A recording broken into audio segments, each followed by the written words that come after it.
guys. Naantay ko yung mga boys ko.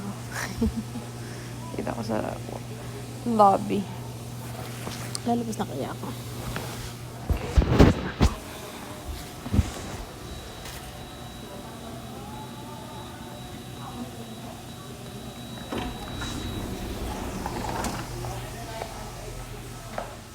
Labas na tayo.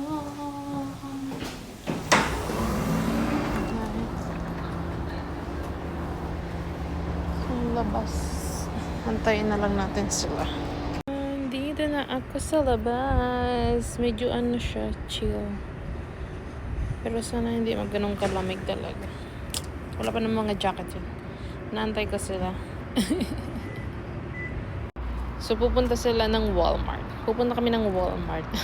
Paboritong ano daw yung store nilang dalawa ng mga bata. So yung Walmart guys is kapag may birthday, kapag birthday nila or Pasko, nagbibigay yung lolo nila ng pera. So, inahati ko yun. Yung 100, ibibigay ko sa kanila to spend ng toy, kung anong gustong toy nila sa store.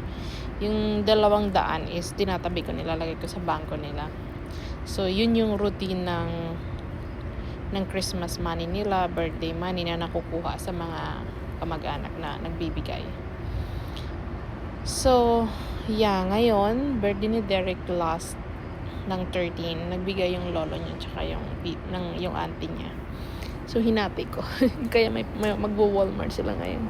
Naglo-look forward pa naman yun si Derek ng Walmart. Laging nadidelay dahil sa pasok ko nga.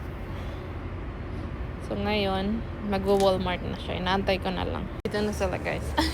Dito na sila. Hi. How are you today? Good. Hi, Eric. How are you today? Eric, say hi. Eric, say hi. Hi. Hi, everyone. Good job.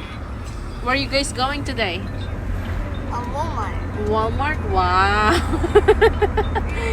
You've been look forward of this Walmart, isn't it, Derek? What you gonna get in Walmart?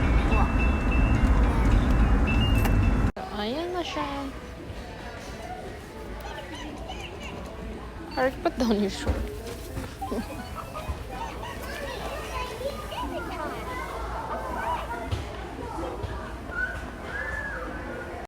Bahay na kami guys. Ayan na siya. Mag-aalas 6 na.